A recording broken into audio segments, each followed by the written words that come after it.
I wasn't looking for camps when I found them. I was tracking something else entirely: administrative reforms in the late 1800s, the kind of institutional restructuring that generates mountains of paperwork but rarely makes it into popular histories. I was interested in how governance systems absorbed indigenous populations after settlement, how bureaucracies documented the transition from one form of authority to another. The camps appeared in the margins of those records, mentioned in passing, referenced without ceremony or explanation. At first, they seemed incidental: a line in a departmental report, a notation in a ledger. The language was administrative, neutral to the point of being featureless. Temporary accommodation established. Population transferred. Facilities provided pending assessment. The phrasing suggested logistics, not crisis. It suggested management, not displacement. But the camps kept appearing, and the more I read, the more I noticed what wasn't being said. The first thing that caught my attention was the absence of founding directives. Most institutional structures leave a paper trail: authorizations, appropriations, debates over necessity or cost. These camps appeared fully formed in the records, as if they had always existed or required no justification. There were references to their operation, to supplies delivered, and populations counted, but nothing explaining why they were established in the first place. The descriptions were vague. Transitional housing, temporary support facilities, centralized accommodation pending resettlement. The words suggested something benign, something practical. But they didn't clarify who these people were or why they needed to be concentrated in camps rather than left where they were. And then there were the numbers. The discrepancies were subtle but persistent. A camp described as having capacity for 200 people would appear in later reports with a population of 60 or 500. Sometimes the numbers changed month to month without explanation. Sometimes they didn't appear at all. The records didn't explain whether people were leaving, arriving, or simply being counted differently. The camps themselves were described as temporary, yet some appeared in administrative files for years, even decades, without any indication of closure or disbandment. The official explanations, when they existed, framed the camps as solutions. They were described as places where displaced populations could be housed while more permanent arrangements were made. The language emphasized order, efficiency, the provision of basic necessities. There were references to rations distributed, to medical inspections conducted, to administrative processing completed. The tone was bureaucratic, almost reassuring. The camps were not problems, they were responses to problems. But the records never clarified what those problems were. They never explained who had decided that these populations required relocation, or what criteria determined who went to which camp, or what the intended outcome was supposed to be. What if the vagueness wasn't accidental? What if the camps were designed to be described this way: functional, temporary, unworthy of scrutiny? As I expanded my research, I found that these camps weren't isolated incidents. They appeared across multiple regions, documented in similar language, structured in similar ways. The terminology was almost identical from one district to another. Centralized accommodation, temporary housing pending assessment, population management facility. It was as if someone had issued a template, a standardized vocabulary for describing something that wasn't being named directly. The clustering was temporal as well as geographic. Most of the camps appeared in records from the late 19th century, a period of intense administrative restructuring, of new policies designed to integrate indigenous populations into colonial governance systems. The repetition suggested something systemic. It suggested coordination, planning, a framework that extended beyond individual decisions made by individual administrators. But the records didn't confirm that. There were no central directives, no policy papers outlining a strategy for managing indigenous populations through temporary camps.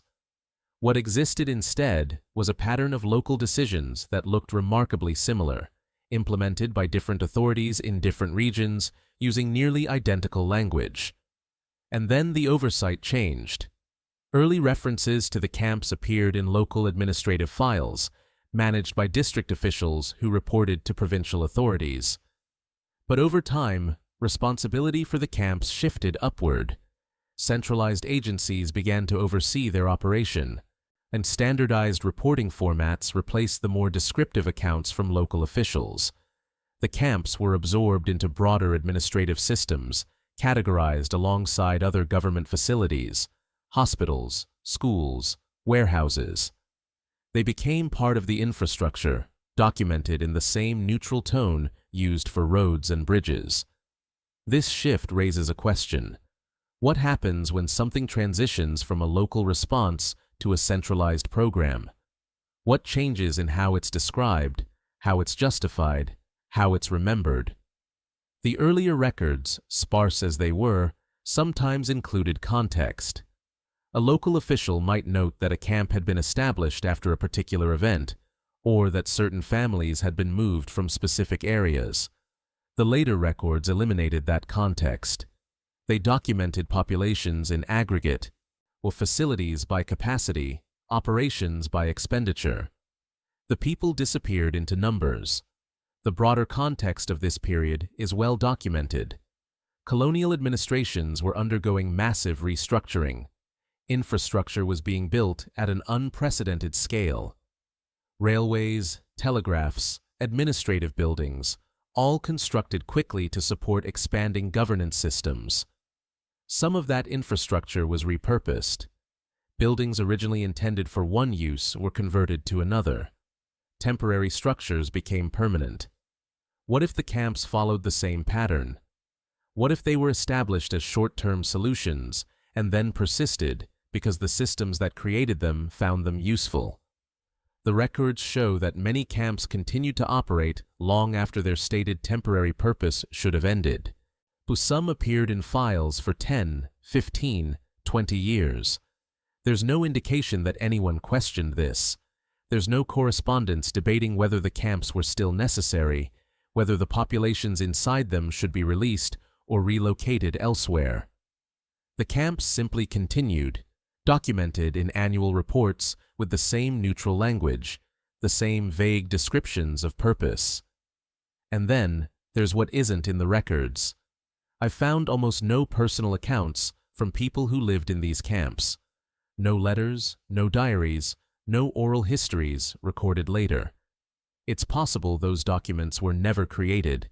It's possible they were lost. It's possible they were destroyed. But their absence is striking. The administrative files document the camps in meticulous detail, supplies requisitioned, inspections conducted, populations counted, but the voices of the people inside those camps are missing. There's also no correspondence explaining how people were selected for relocation. The records refer to populations transferred or families relocated, but they don't specify who made those decisions or what criteria were used. Were people chosen because of where they lived, because of their relationship to colonial authorities, because of events that went undocumented? The files don't say. They document the outcome, people in camps, without explaining the process that put them there. And there are gaps in the closure records.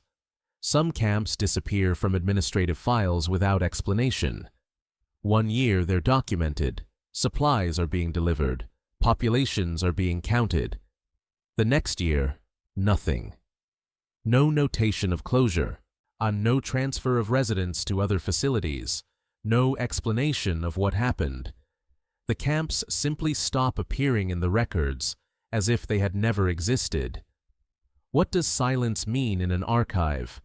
What does it mean when the people affected by a policy leave no trace in the documents that justify that policy? The human consequences are visible only in outline.